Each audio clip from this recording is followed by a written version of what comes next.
This is our first Newport County AFC Memories group. And we're just getting together with former players and fans over the age of 55. They're the only ones allowed in today. The aim of the group is to bring people together, get people out of the house who've got a common goal, who share memories of the football club back from the 50s, 60s, 70s, right up to present time. If people think it's something for them and they come along and share some memories, then brilliant, just to get together. And they're doing a picture quiz now. They're also going to have a music quiz. It's our first go at that, but Mike, who's a former player, centre-half, Mike Pratt, he's put together the quiz. If it goes wrong, it's his fault.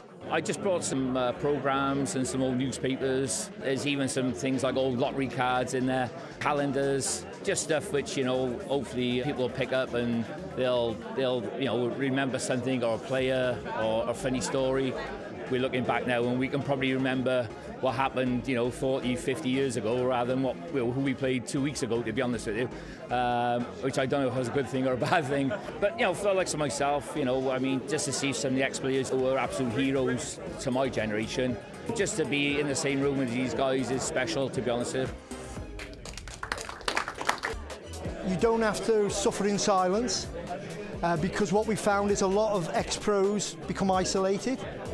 Their wife may have died and suddenly they're living on their own in a bubble and they're isolated, so they don't get that help. So we're just hoping that we can actually identify and bring these people together, and we think in the long term it will have untold benefits.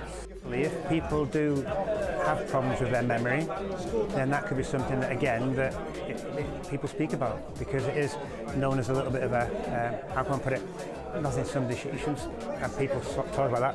Whereas I think if you have something that might help somebody to be helped, then you can do that. Like you've seen today, you know, the community becomes part of the club. I think it's very important and builds a good spirit amongst the supporters and ex-players and everybody involved in the club.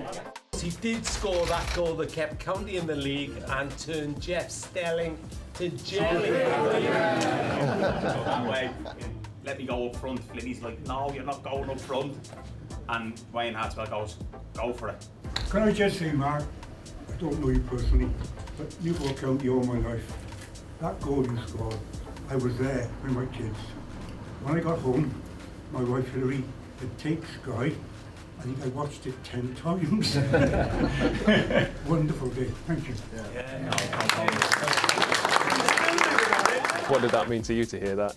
It means everything, because it's moments like that I always put down. A player's career is moments, and for me to be involved in a moment that he said with his grandkids and different people like that, and I've had other people from the community speak about that was the best day, that was some people's first ever day to what got them in love with Newport. So to have that moment and to be part of that and to be the reason why certain people have stayed in love with the club and almost the significance of what the goal was, it means everything to me. And this club, I fell in love with that club after a moment like that, because the sense of what the stadium was as a sold-out stadium with 7,500, you could get a sense of how much the community are willing to back this club when they have a team to be proud of.